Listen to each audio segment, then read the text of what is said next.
back before the fishing laws came in effect and you had to get a fishing license. I mean, that was our hobbies. We went to the bay and to the woods and hunted and fished, and I mean, it was the norm. Grew up barefooted, running in the woods, never had a care in the world. Actually, why I'm living where I'm living, and I have my kids kind of in the country to be able to experience that type of life, to be able to enjoy it also. Well, it sounds like you know your way around the woods. You're not going to mistake a squirrel for a moose, so that goes without saying. Without telling us any of the details of your encounter, had you heard about anyone having a dogman encounter in the area where you had yours before you had your encounter? Well, it was everything from park rangers to other people, but what I found strange about this particular area is no one camped in tents except us, and it's a beautiful place. I mean, before this encounter, my idea was if you're camping in an RV, then you're just basically staying in a home that's there. You're not enjoying the outdoors, everything it has to offer. But after my experience, yeah, that's a lot different. But yeah, I've had park rangers tell me they've seen things and described them, everything from a panther to a bear, but the way it moved was definitely not either of them. Yeah, from the way you describe it, it sounds like it definitely wasn't. How did you find out about dogman encounters? Well, I had went online to do as much research as I could because I knew I wasn't losing my mind. I had 2 other witnesses with me, one my father and one my wife. We had watched every episode of everything that is out, from Google, the internet, everything that you could find, which led to YouTube videos and people talking, and then I found your Dogman Encounter show, man. And really, to anyone that's ever had an experience that's really, I don't know to say traumatized, but it's definitely shocking, to say the least. It changes the way you view the outdoors. It changes the way a lot of things go if you live in the woods. So, as a shout out to you, Vic, I mean, if it's okay, I'd like to tell everybody to go to the Dogman Encounter app, download it, pay you $2.99 a month, and it's almost as good as counseling. You can actually hear people that had encounters. You know, it's up to you whether you want to believe them, but if you've seen it and you know it's there, I definitely recommend doing it. There's no ads in it. You get from point A to point B. It's some relief. Also lets you know you're not alone. Well, thanks for the good words, and thanks for putting a plug in for the show on the app. Your dad came home one time rattled because of something that happened to him. Please tell us about that. Well, this was about 13 years ago, and my dad, like every other dad, he hung the moon and was tougher than nails. You know, nothing ever rattled him. He had a campsite. It was about 35 miles deep in the woods. And back then, you went to the local courthouse and got a lease for a piece of land, and that's where your campsite was. So you could go there, camp. Whether it had a lake or a fishing hole was up to wherever you got. He had got the lease, and he was there about 2 months, and he had him a camper. So he's laying in his camper about 2 or 3 o'clock in the morning, and he said he heard wolves in the background. Now, this area is deep in the woods. When I say deep, there's no roads but one getting in or out. And whatever the wolves were chasing was running toward him. He could hear the wolves echoing through the night, closer and closer and closer, to the point it woke him up. Well, he got up and he kind of had his ear to the window like anybody else would do. And he said he heard a scream that was unlike any scream he had ever heard. He described it to me in just the face alone that he makes you laugh, but also makes you believe it, because he was terrified. He said he got up, threw a gallon of gas on the campfire that was almost out, lit up the whole area, got in his truck, and didn't come back until the next day. So that was his experience. I didn't take it to heart.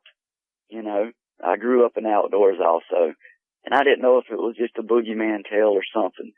But when I had my experience, I kind of joined the club of, okay, I know what's up. Yeah, I'd say you do know what's up now. After having that experience, did your dad continue to do things in the woods like he used to, or did he stop going out? No, it was absolutely the words, I'm not going anywhere by myself. I'm not going fishing by myself. I'm not going camping by myself. And this is someone who was raised in the woods also that taught me everything I know. And I could plow a field. I could live off the land if I had to. But he was scared, and he had good reason to be. If what I had seen was anything like he had heard, then he had every right to be. But no, he changed up a lot of things. I mean, honestly, I think he went camping with me. He was with me when I had my encounter, but I think, every time I went camping, he'd ask to go.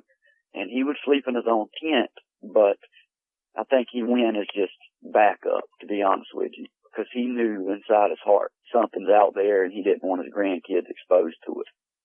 Well, the fact that he went with you says a lot about his character. Good man. Are there a lot of Sasquatch encounters in the area where your dad had that experience? This particular area is a road that's a good 75 miles long, and it's all national forest. Everybody claims to have seen skunk ape, Sasquatch, Bigfoot, whatever. But the stories are so thick that it's okay, whatever. It's just as normal as a cup of coffee. And the people you hear it from are oftentimes hillbillies or people that live in the country, so nobody pays them any attention. But whenever a judge or somebody of higher official sees something, it makes the news. It's just strange how it works. But yeah, most definitely, sightings galore. That part of Florida, it's got to be overrun with encounters like that. You were fishing one time at a pond when you had an unusual experience. Please tell us what happened. Well, we were fishing, and the kids were swimming on the other side of it. And there's two places to fish on each side of the pond. Well, me being me, I had to beat a trail behind the pond to try to snag some bass, because if you're a fisherman, that's where they're hiding, just where you can't reach. I get over and I'm starting to throw out, and I'm catching them, buddy, as fast as I can throw it in. So I end up breaking a tree limb to make a fish stringer and drop it in the water. About 5 or 10 minutes of me fishing. Now, when you're fishing, you're focused on your lure, your pole, nothing else. I just got this feeling that something was watching me. Something was watching me. I don't know how to describe it. Something was going to get me. And anyway, the hair on the back of my neck stood up. I look behind me, of course, like anybody else would do. I look over at the kids. They're playing, not having a care in the world. And I pick my fish up and take my tail around there to where they're at and put my fishing equipment up for the day. Because, everybody has that extra sense, and most definitely this was the same pond that everything else was experienced at. So at the same place where the campsite was at where it happened. So I'm almost positive of what it was. So I put my fishing equipment up, walk around with my wife, and I tell her, I say, something's back there behind the pond, and they didn't think anything about it. And about 20 minutes later, not even that long, the sun starts to creep down, and it's not dark. It's not exactly the brightest out. And we look over, and around the pond where the trails are is a doe, a female deer, and she has a fawn with her. And I was telling my kids, look, guys, there's a baby deer, there's a deer, which they're thick out there, but they never tend to get that close to you. So I thought it was kind of a good moment for the kids to see them. As any other kid would do, and all the kids, they were jumping for joy and running as fast as they could close to the area. I said, slow down, don't scare it away. And sure enough, she wasn't moving. Now, the baby was running to and from. It was running away from mom, but it would come right back. The baby sensed danger, but didn't leave its mother. So as we get closer walking around the pond, which is a right turn going to where it's at, the mama deer had actually walked across the walking path and laid down right beside it, and the baby deer followed. So we walked up on the mom deer, the doe, and it didn't move. So at this point, I'm probably 25 or 30 feet from it. I told the kids, I said, you got to stay back. Something's not right. Nothing's going to stay that close to you. So anyway, I walk up on the deer, and she stands up, and her left back leg is ripped completely off from the knee joint down. There's fresh blood squirting. Now I see this, and at the same time I see this, I hear something on the opposite side of the trail tear off through the woods. I did not see anything. I did not look. I got my butt out of there, and I told my wife, I was like, let's go. I didn't really want my kids to see that. So we took off and went back up to the campsite. So we get back to the campsite, and it had been raining a little bit. I wouldn't even really call it a rain. I'd say more like a mist, enough to get everything soft and wet. We get up to the campsite. It's me, my wife, my father, my 3 kids, and 3 other kids that was with them. Now, we camp in a tent, but our tent is nice. You know, it's humongous. We had 2 other tents with us, so we had plenty of room. When we set up the campsite, if you're sitting in a car and you're behind the driver's seat, behind the steering wheel, and you look forward, the campsite goes as follows. Where the passenger side front tire would be is your water, your electricity, and the tree line there. It goes back deep about 30 foot. It goes over towards your driver's side about 25 foot and then back out. So it's more or less a dead end little area. We set our big tent up to the driver's side of that campsite, so we're staring off into the woods. We set up our tents, everything's set up. The picnic table is sitting beside a fire pit, I guess, where, you burn or whatever.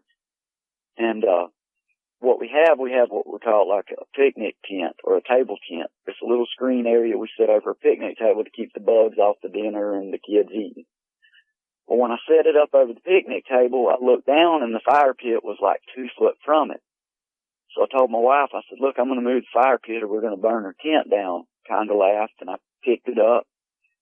I walked over toward the tree line, and I set it down. And when I looked back up, there was a game trail going straight down through the woods. Now, it went about 40 feet deep, and then you couldn't really tell which way it went. But I told my wife, I said, wow, check that out. That's the game trail, man. A lot of animals must come through here. And that was about it of that. So we set up our campsite, and the day goes on. We go back down to the lake once or twice. Not anything spectacular happening there. A little swimming or whatever. We come back up, and the kids' shoes are wet, so we take all of our shoes off, and we set them along the edge of the campsite, close to the fire pit. We cook dinner, and the kids are playing, and we're talking about boogers and, night animals, and I take a little bit of the dinner and I'm kind of flicking it over the edge of the campsite out in the bushes, hoping to see a fox or a possum or something come up and eat it, just thinking that it'll be cool for the kids to see. So that goes on, and it starts getting into the evening time, and we chill out. The kids are chilling out, roast marshmallows, talk and play, and sure enough, here comes a little possum, and here comes a fox. I mean, it's just, that little area was packed with animals eating, and kids got to enjoy it. Kind of got spooked a little bit, but I assured them it would be okay. And they went in and lay down. Now it's about 9:30, 10 o'clock, to be honest with you. It's dark, and they lay down, and they're scared. I have to go in and tell them it's going to be okay. Daddy's out here, Papa's out here, Mom's out here. There's nothing to worry about. When we have that many kids, we always bring like a little portable DVD player or something for them to watch. And they didn't watch it 5 seconds, and they were out like a light. So we unplugged it. Tent's black. We're sitting by the fire talking. By this time, a couple of hours had passed, and it got real quiet, Now, we have a umbrella set up, basically a piece of PVC pipe tapped in the ground, and the umbrella is stuck in the PVC pipe. Now, if it did rain, we would take everything that couldn't get wet, like a little AM, FM radio or food, bread, anything that we didn't want to get wet that wasn't packed up, and just set it underneath the umbrella. Well, upon unpacking and getting ready, the umbrella was in the ground, and we had took, the best way I can describe it is a big variety bag of potato chips. It comes with 24 packs of potato chips in small bags, but they're big, We had like 5 of those stacked up over there, some bags, some store bags, under the umbrella, which will come into play shortly. We've got the fire going, and it's honestly blazing. I had it jacked up pretty well. We turn on the radio. We're scanning through the channels. We're not getting good signal. And anyway, my dad gets a phone call. Now, it is really, really late at night. Now it's probably 1:30, 2 o'clock in the morning. And he answers it, of course, and it's my brother.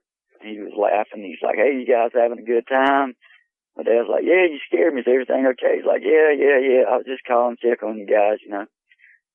Anyway, in the meantime, my dad having a phone call and being occupied with his phone, he's got an old flip phone, you know. So he flips it down, and about that time, behind the fire pit, in the pitch black dark, I'm talking, all you could see was the fire and what it illuminated. A body appears. And when I say a body, it started about 2 inches from the ground and stood up slowly. And it stood up slowly to the point where it was standing on 2 legs. Now, if I can describe this, it was as if it was laying on its belly, stood up, and immediately when it stood up, it had turned to its right. Now, what I think had happened is I think that game trail, this particular area has the highest elevation almost in Florida. That's one of the things that gets you there. It's full of sinkholes and several places that animals could hide. Now, it is extremely creepy. If you Google it like I did after I left, and I will do before I go anywhere else again, it's packed with paranormal. I mean, everything from hooded ghosts to women that stand by the lake at night. I mean, it's just packed to the gills with stuff that'll give you the heebie-jeebies without even mentioning what I saw. So anyway, back to what I saw. This black creature, I'm going to say a dog man because I feel wholeheartedly that's what it was, comes up the game trail. Now, if I'm standing at the top of the game trail where the fire pit was and I looked out into the game trail, it drops down about 40 foot right there and levels out. And that goes down to the lake. What I'm thinking happened is the fire was blazing. My head, my wife's head, and my father's head was about the only thing that you could see from being down that low. I don't think you could see the fire. I just think you can see our heads lit up, our bodies, the top of our heads, and maybe the top of our tent. And I think that it crawled on its belly up that embankment, up that game trail, intending on eating dinner. And I believe this with 100% everything in me. Well, once it gets to the top of this embankment, the game trail, to the campsite area, the fire pit is within inches of the game trail. It's right on the edge of the place. There's no trees to catch on fire because it goes straight downhill. First, I see the head, the pointy ears, of course. I lean back in my chair. The way that I'm sitting, it would be me, my wife, it would be my wife, my father, and me sitting on the back side of this fire pit. Directly straight in front of me, I'm in the middle, is the center of the game trail where it happened. So this dog man crawls up on its belly, creeps up, and I honestly think it burned its face on the fire. Maybe the backdraft of the fire or the wind blew it. But it stands up, and when it stands up, it immediately turns and throws its shoulder and arm in front of its face. Okay? It's not hiding from me, but I honestly think that it burned its face when it tried to creep up and attack us. So it turns its body. When it shifts its body, I see a tail. I see an arm over a face, over a hairy head, a dog head, a wolf head. The ears are pinned straight back. I can see the nose. It shifts its lower half. And at this point, I'm not even thinking anything about shoot it, run, nothing. I mean, what was going through my mind? Nothing was going through my mind. What is this is going through my mind? And my wife spit it out before I could. And I'm reaching over with my arm trying to slap my dad, and he's just closed his phone. He's not even paying any attention to it. He sees it when it takes off. Now it takes off, and when it takes off, it takes one step. The dirt flies up, just to tell you the weight of this thing, runs around the umbrella, packed full of bags and plastic, and anything that steps, if a mouse stepped on a plastic bag, it's going to make some noise. This thing was agile, and I say so agile that it literally dodged everything that was there and disappeared, buddy. I turned the spotlight on, and it was gone. So fast that I shined the trees above me. I shined the trees in the distance. I shined everywhere I could shine. My dad's freaking out. My wife's about to have a panic attack. I'm about to have a panic attack, but, I'm a man. But, yeah, right, I wasn't at that point. I'm not afraid to admit it. I was freaking. This stuff isn't supposed to be real. And if it is, what the world? It disappeared so fast that at this point I've got a 20-yard view of everywhere around our campsite. And it is all literally in the forest. But still, I can see a good distance. There was no sign of it, to the point that I'm shining these big oak trees over my head because I'm thinking, wherever it went fast and it's hiding. There's no way it ran that fast unless it's Superman. So I'm hunting and looking, and I never laid eyes on it again, ever. Never seen it. Now, the description of it was about 8 foot tall, a head about the size of a beach ball, I guess you would say, massive. The ears that I seen, I didn't get a description of how long they were because they were pinned back beside its head like it was mad, and it had good reason to be. His back was hunched over. His tail was not fuzzy and furry. It wasn't like a, I guess you would say like a chow or a canine, a German shepherd tail with long fur. It was black, but it was a tail, like you would say, I don't know, a short-haired dog. The color of this thing was absolutely as black could be. It was blacker than night in the forest, darker than behind it. I seen claws on its hands. Its hands were approximately 8.5 to 10 inches. Just the fingers and hand that I saw. And when I say I saw its hand, when it put its shoulder over its face, if you threw your left shoulder over your face and tried to hide your face, your palm is going to be facing outward. Okay? I seen its palm and its fingers and claws. I didn't get a good description because all this happened in a few seconds. But, the last I checked, a bear couldn't turn its wrist. You know what I mean? I'm racking my brain on anything that this could be. I wanted it to be a Bigfoot after what I saw. I had wanted it to be something that I was familiar with because I wasn't familiar with a dog man. And the intentions that this thing had, honestly, I think was to come up and take every one of our heads off. And I thank God that I had moved that fire pit where I did and did what I had did. So the next morning, we wake up, the kids wake up, and I have to tell them, I went, through drastic measures to try to figure out why this thing had come this way, other than that's just its trail, that's its roadway, and we were in between its path. And like I say, I do think that it's seen us down that hill, and he said, dinner. Takes off up the hill, creeping, just like anything else would in hunter mode, and popped up, and the rest I kind of described to you. The next morning we woke up. I had to tell the kids I didn't want them to go. I didn't want to terrify them and ruin their time, but I had to explain to them, look, I seen something, and it was bad. I seen something, and it would hurt you. When we go to the bathroom, we go in a group. When we go anywhere, we go in a group. At night, when the sun goes down, we don't go anywhere. I explained to them that I had seen something. I didn't get in real detail because I didn't want to terrify them beyond belief. But, put it this way, there was a 33-year-old man and his father taking fishing line and running it around the campsite, just the shape of the campsite, about 10 foot back in the bushes, and taking every soda can that we had and filling them up with rocks and tying them close together. That way, if something come and trip that line, at least we would hear something. The following night, it did get tripped. We did hear it. And I'm laying in my tent. I hollered at my dad, "Did you hear that?" He's like, "Yeah, stay in your tent. I'll check on it." Of course, I got out with my big machete and looked, but there was nothing that I could have done, I don't think. And my theory has always been, if it breathes, it bleeds.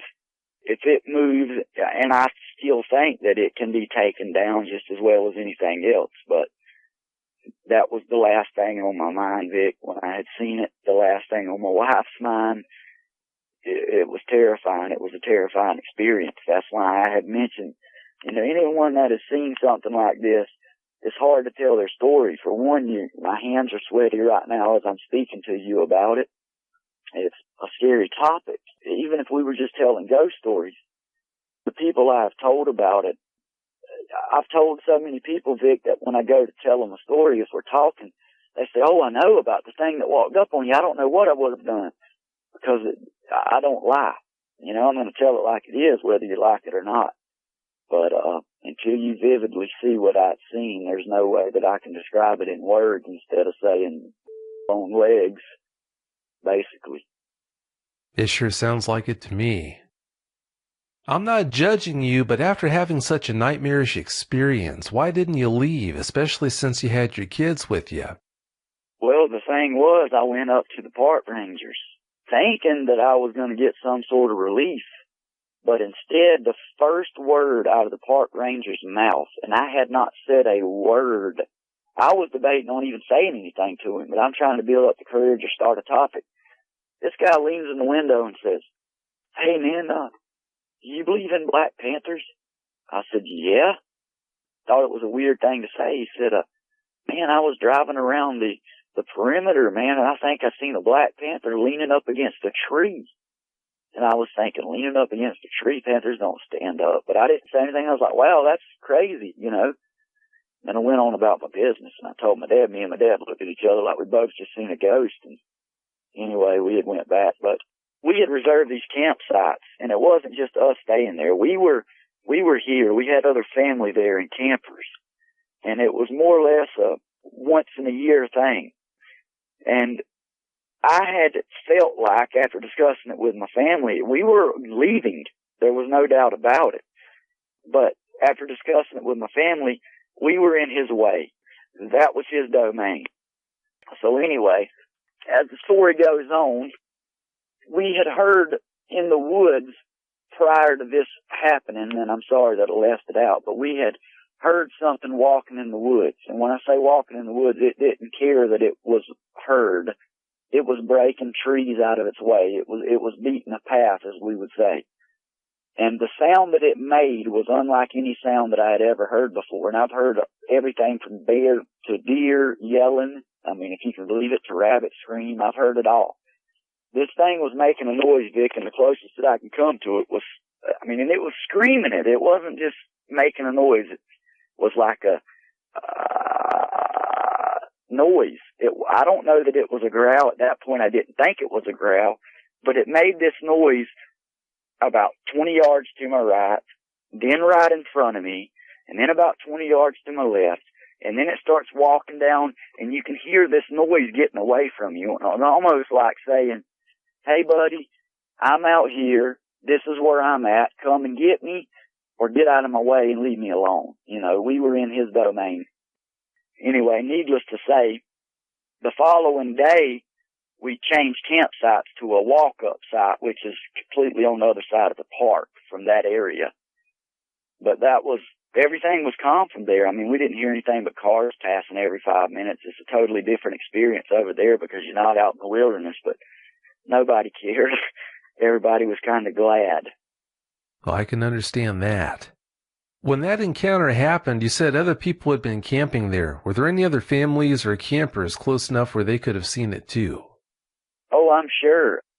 The girl that camped beside us, we've went there before. Now, before we went there, we just assumed it was bears, honestly. And there was a girl that was camping in a camp beside us. We were camping anyway and walking down to the lake and enjoying it. And I was just amazed that this young girl, she was probably 19 years old, was over there all alone. And we never seen another car pull up. She had just a small pop-up tent. And through the night, you know, I'm telling my wife, you know, should we go tell her that we hear things in the woods? And this was before our encounter that I just discussed. And I went over and broke the ice. I was like, sorry, man, I'm sorry to bother you, you know. And she's sitting in her tent. She had a claw hammer in her tent. Now, her tent is set against the woods. It's not where I would set my tent if I was camping alone. And now I would camp alone. But anyway, she had came over. She ended up eating dinner and listening to us. And when she went back to her campsite, she actually camped behind our tent. She didn't even go back to her campsite. But anyway, from where we were at, there's campers that pull in right there where we had our experience at. And out of all the campers in the campsite, when it gets dark, for some reason, every light in that campsite is out. I don't know if they turn it out because it's a game trail and it's heavy traffic for animals to come through, and maybe the lights distract them and make them bother the campers or what. But throughout the campsite, it almost looks like Christmas with all the campers lit up, except for that one particular site. Everybody that camps there has their lights out. I guess maybe it prevents things from coming toward them. I don't know. I have no idea about it, but I can't speak for anybody else because I haven't seen anybody else but that one girl in a tent. Everybody else is in a camper that has a little bit of support between them. Yeah, it does make you wonder what that's all about. Maybe they do know something. It's hard to say. How good of a look did you get at its face before it put its arm up to block the heat from the fire? I want to say that I got a great look, but I didn't, Vic.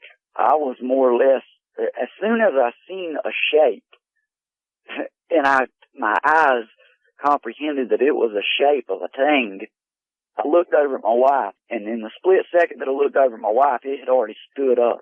So I don't know if at that point I was looking straight down at the top of its head while it was crawling on its belly or what. But I want to say that the split second that I did see its eyes, they were yellow. They were glowing yellow. And now he turned completely away from me. I did get a good look at the side of its body and its tail and the back of its head, but that was about it.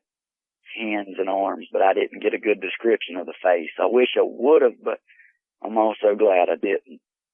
Well, I don't blame you there. Were you able to see if its mouth was open? I could not tell. I'm willing to say that it wasn't because it was just its shoulder and arm blocking its face, which would be more of your bicep area. I seen the end of its nose, and I feel like if his mouth was open, I would have seen the bottom of his teeth, but I did not. Oh, that's okay. I don't fault you for not noticing that. I mean, you had other things on your mind, like trying not to have a Charmin moment or something. Yes, sir, and man, I'll keep that between me if I did or not. But oh, of course. Yeah, what a man does in his pants is nobody's business but his. So, I don't blame you there.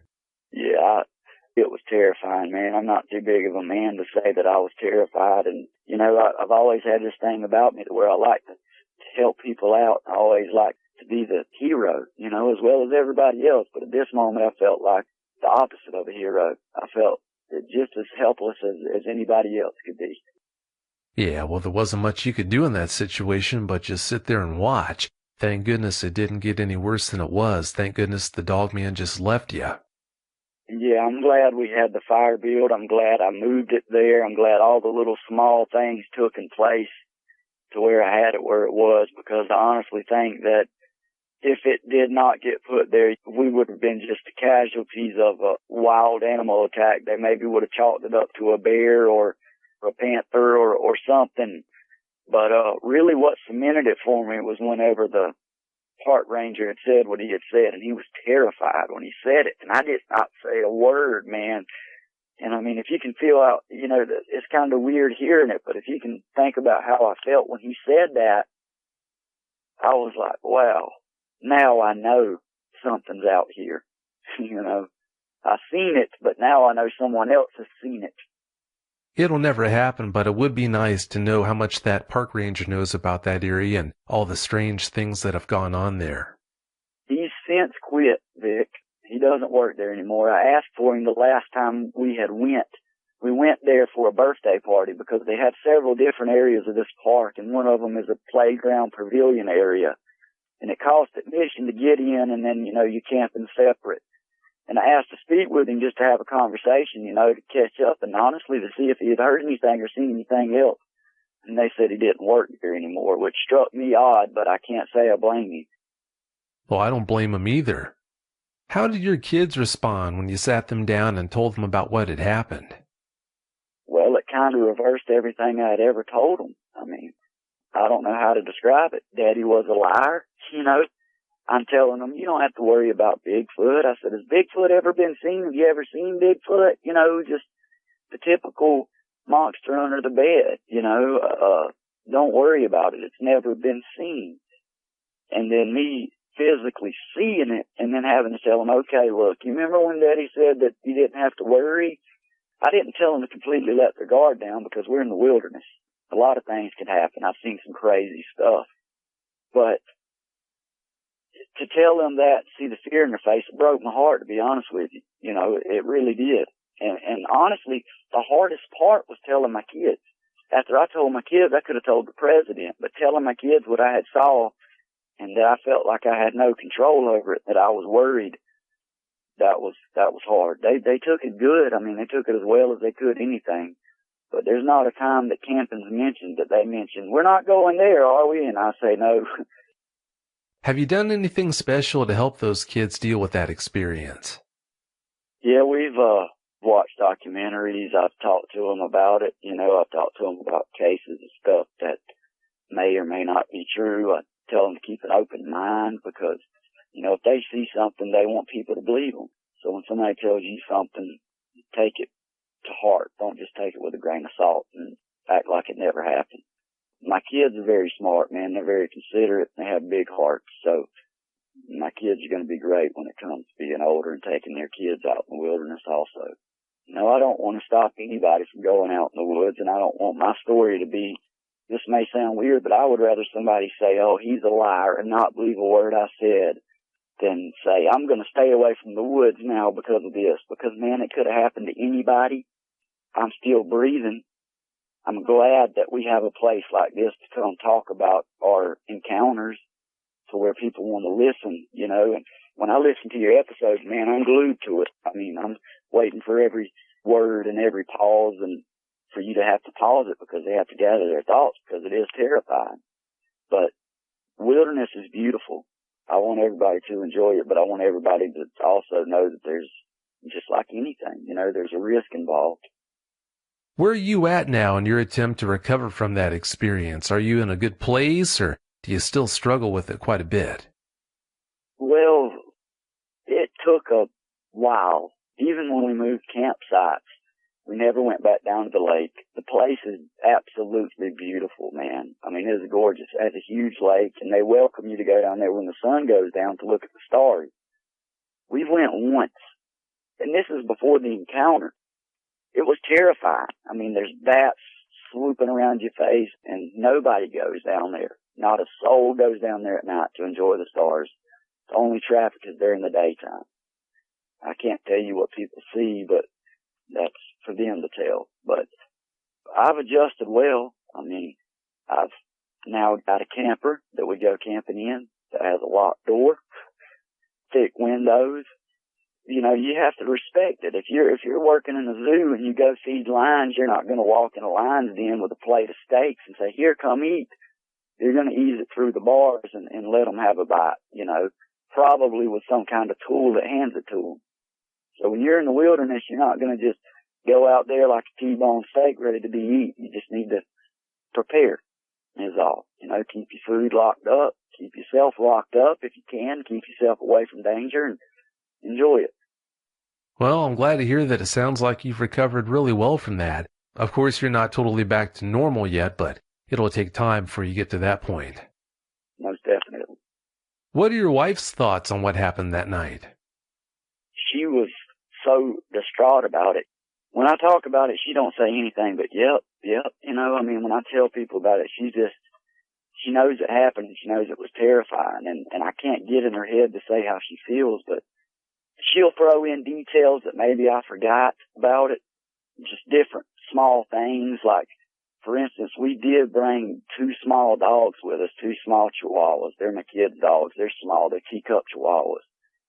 And this was before the encounter also, and they refused to go out of the tent. I mean, we would let them out of the tent, and they would cry and scream like something was after them to get back in the tent. They would relieve themselves in the tent. And I was like, all right, after this, we're not bringing them anymore. You know, we're going to have to get a sitter for them because they can't just sit in the tent all day. Most dogs, you know, you would think when you go camping, they want to go with you. They wanted to stay in the tent secured. And my wife had mentioned that. I'm sorry that I had forgot to mention it, but she helps me remember the small things, but it's burnt in her mind as well. She has an occupation where she works at night, and she has seen things. She's a paper delivery person, and she works at night, so she goes to work about 2:30 or 3 in the morning. And she has seen everything from panthers to what she would say is coyotes or whatever. She's never seen anything like that. I mean, it completely blew her mind like I would expect it would for anybody. If it didn't, then something's wrong with you. Oh, I'd say so. Yeah, I spoke with your wife the other night, and sounds like she's handling it really well. Yeah, she's doing the best she can.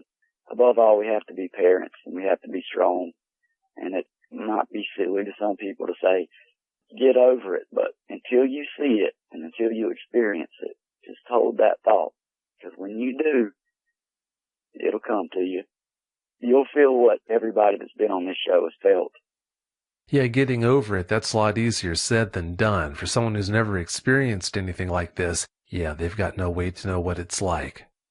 Did you ever smell anything strange when that dogman crept up on you? Well, I would like to say that I did, but what was strange about it is the possums and fox and everything that was there disappeared. Now, I didn't notice this until after it had came and after we had experienced it, because I stayed up until daylight. I didn't even go to sleep. So me and my father was like soldiers. I mean, we were keeping guard. But no, I can't say that I smelled anything. It was raining, so the scents are going to be low to the ground. They're going to be going, but if it was coming from a lower elevation, the scent is going to stay back that direction. So I think the factors of the rain and the dew and the mist had everything to do with it. I see. That makes sense. How many people have you told about your encounter? I've told a lot of people. I've told a lot of people that wanted to go camping with us, not to terrify them, but to explain to them that it was real. Everybody that I've told it to, because of my expression maybe, and who I am, they believe it. And they look at me with terrified eyes from the story. I've never had anybody laugh or not believe me, but I've told several people, a lot of people, as a matter of fact. Wow. Well, I'm glad to hear you got such positive responses when you did share that story with people. Yeah, it breaks my heart, really, whenever people come on and tell their loved ones or their husband or wife or mother or father their story and they get eyes rolled or whatever, because, man, it's terrifying. I mean, I don't want to compare it to anything because it's hard to do that, but it's almost like, I don't know, somebody popping up in your window and scaring you. That feeling you feel for just a second, that feeling lasts for a while. And for people not to believe you and not to accept that, that's exactly why I said go get your app, Dogman Encounters, download it, pay you $2.99 a month, and it's almost like a counseling for you. It's something words can't describe. It's entertainment, it's counseling, it's people that have the same experience as you. I mean, I could just go on, but yeah, that's why I had mentioned it. Well, I appreciate you doing that. And it is frustrating when you hear about an eyewitness who tells their spouse, for example, about their encounter and they wind up getting the cold shoulder or getting laughed at. Yeah, that's so frustrating. I can't even imagine what that must be like. Yeah, it's got to be bad, man. I mean, I'm blessed. I think I told you in the pre-interview that I'm blessed to have a wife as good as I have, and my children, you know, I'm grateful for everything I have and everything I don't have. When you see something like that, it's almost like the boogeyman. It puts stuff into perspective. You know, you're not the alpha. And, you know, every man likes to be the alpha, even if he's just a protector. And at that time, I felt like anything but that. And I'm not too big of a man to admit it, and I could care less what people think, but going back again, man, it's just one of those things until you have an experience. I can go on for days and talk for hours and, you know, have listeners either rolling their eyes or saying, wow, he's got a point. But until you physically experience it, and, you know, some of the episodes you share, man, a couple of them come to mind, but some of the episodes you share that you're trying to open car doors and scratches on them, I mean, chasing them. I don't know. You know, I don't know if the fire wouldn't have been there. I don't think I would be here. I can say that I know that I wouldn't be here.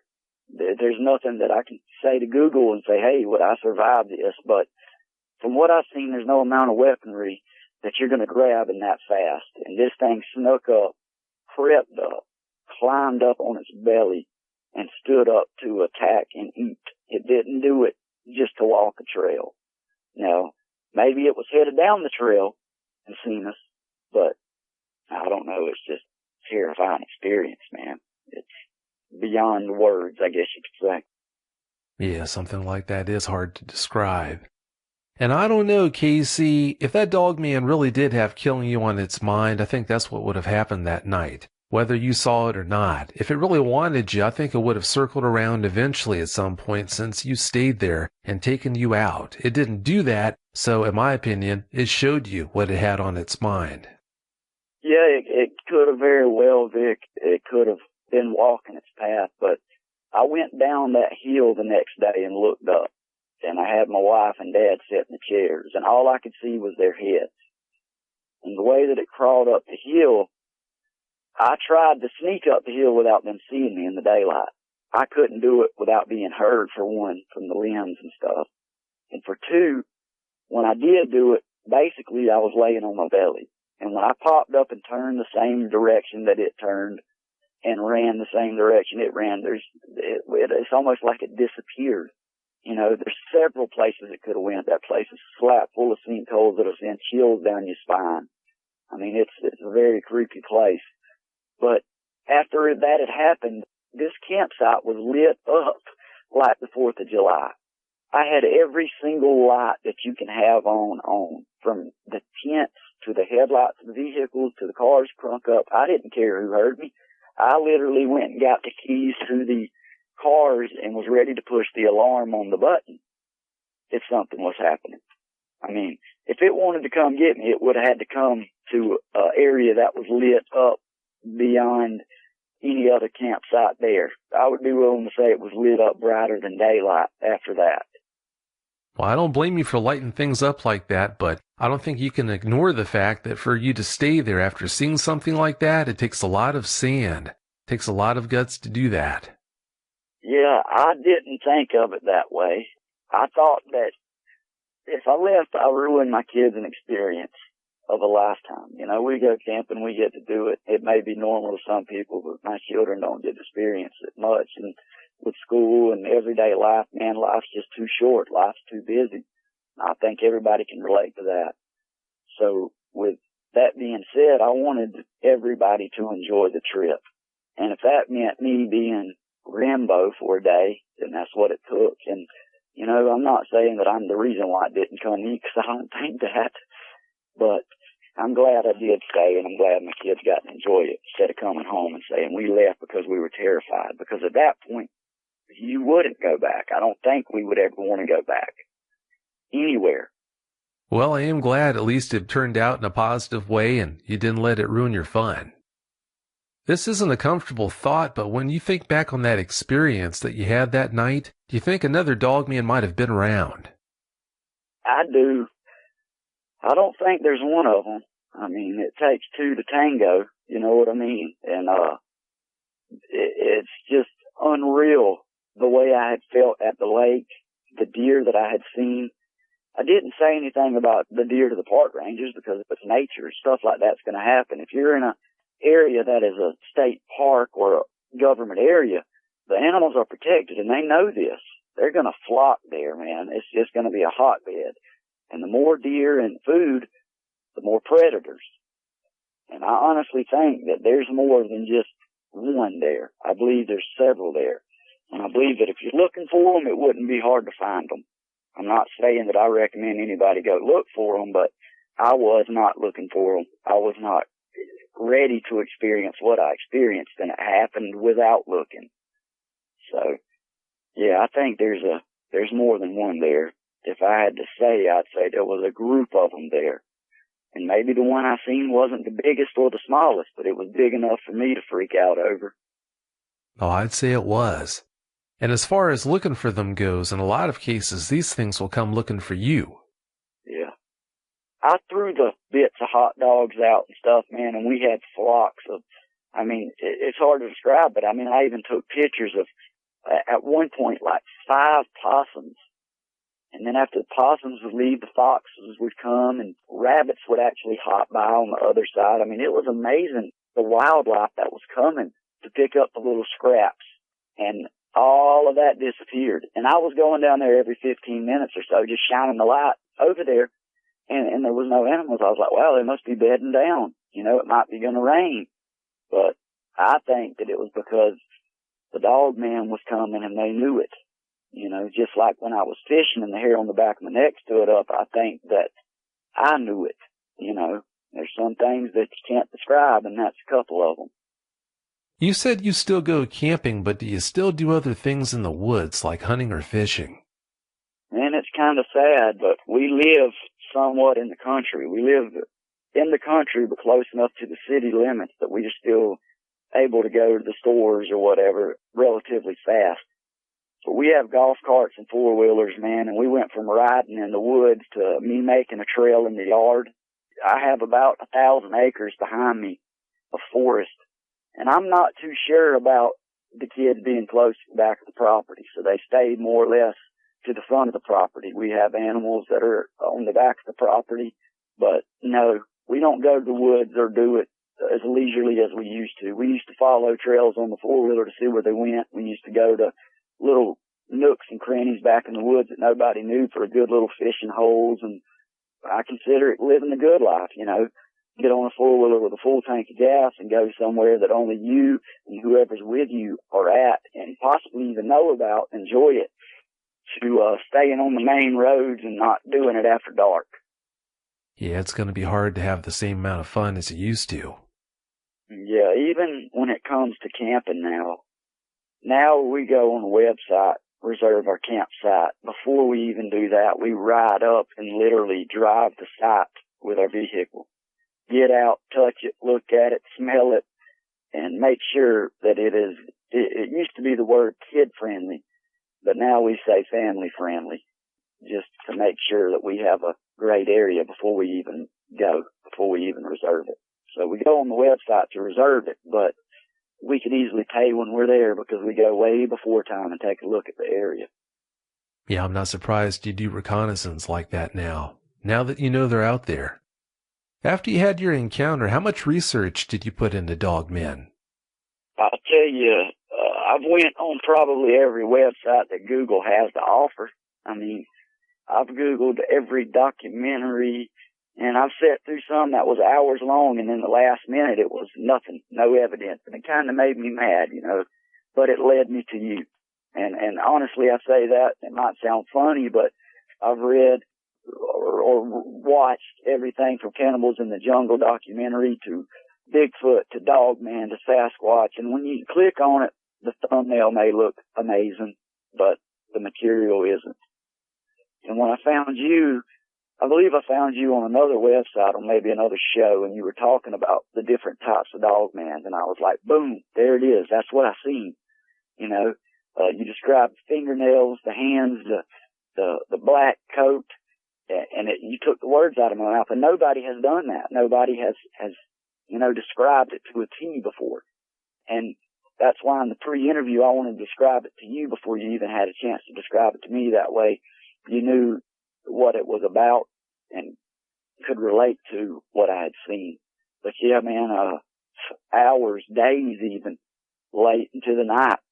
I own my own business and I'm blessed to do so, but I stayed up many nights trying to figure it out because I mean, if you need to change your headlight in a car and you can't do it, you grab your phone, you Google it, you usually watch a YouTube video or a review on how to do so.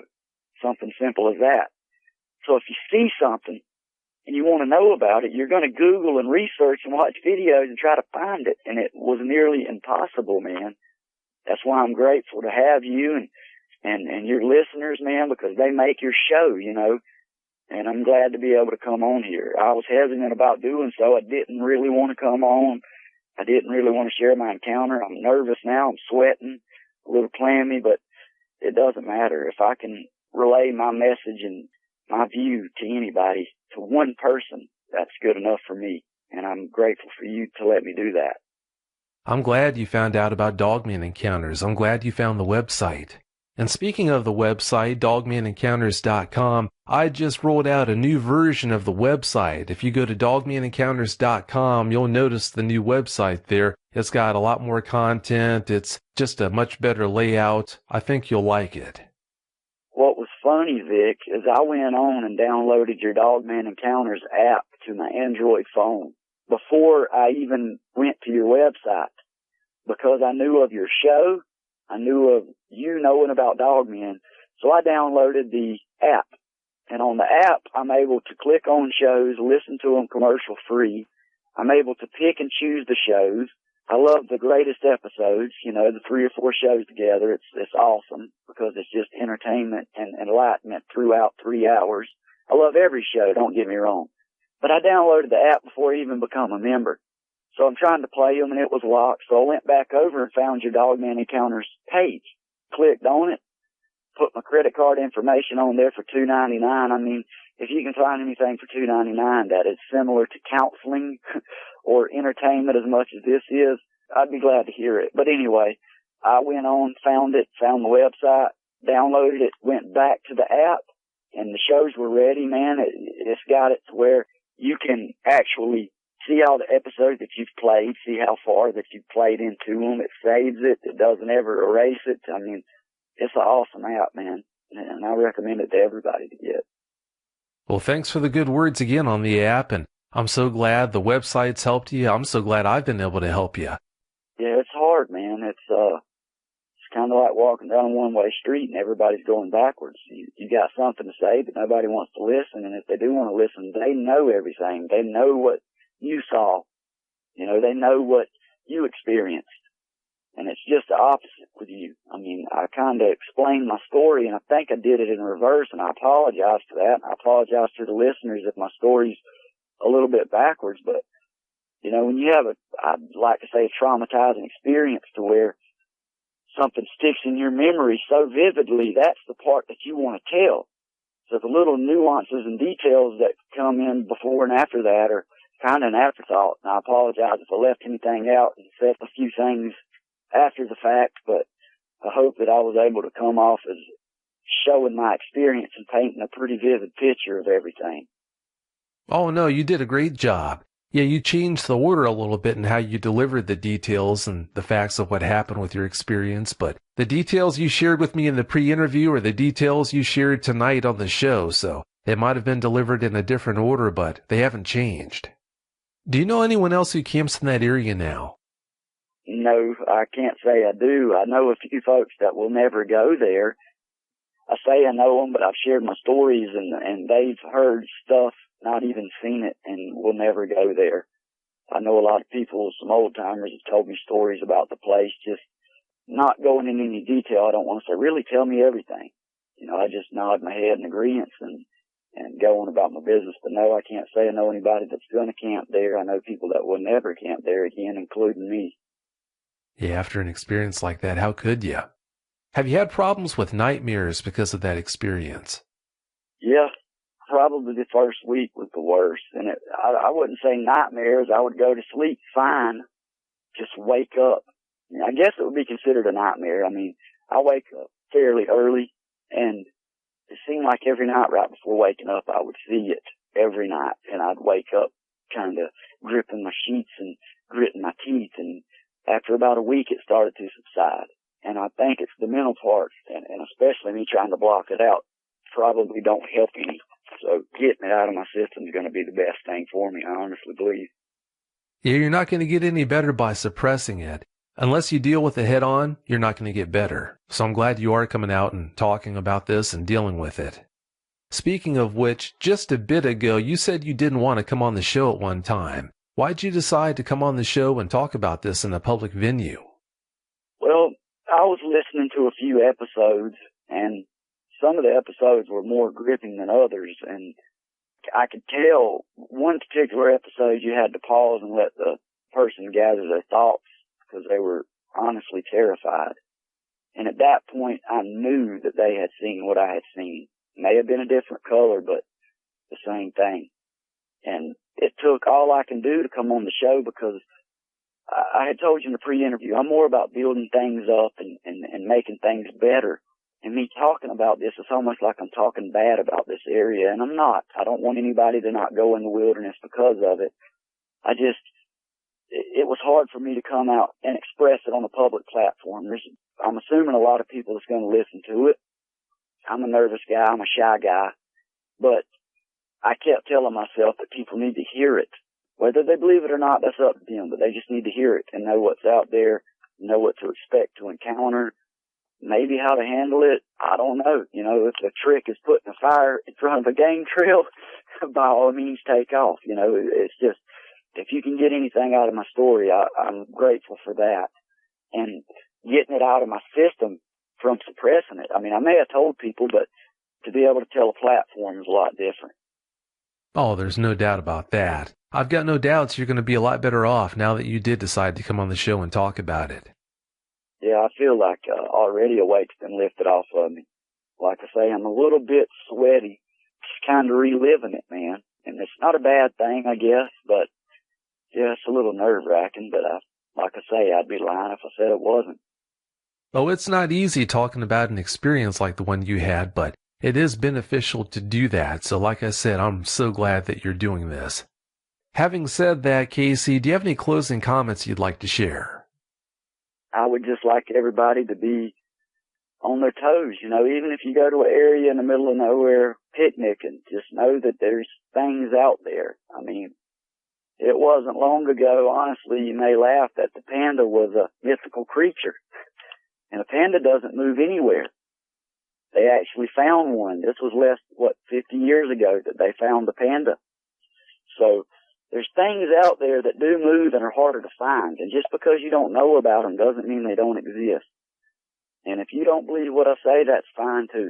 But I just say to err on the side of caution. When you're out in the wilderness, just be aware of your surroundings. Be aware that things are out there and anything could happen, especially if you have kids. Just be the protector that you were meant to be, and that's about it. Well, that's well said, Casey. Thanks again so much for coming on the show and telling us about your experience. I really do appreciate it. Thank you, Vic. Thanks for having me. Thanks for the listeners. And like I say, I recommend downloading the app and listening to the show. It's great. For me, it's great counseling. It's comforting, you know. So thank you for having me, Vic. Well, I wish you nothing but the best. Have a great night. You too.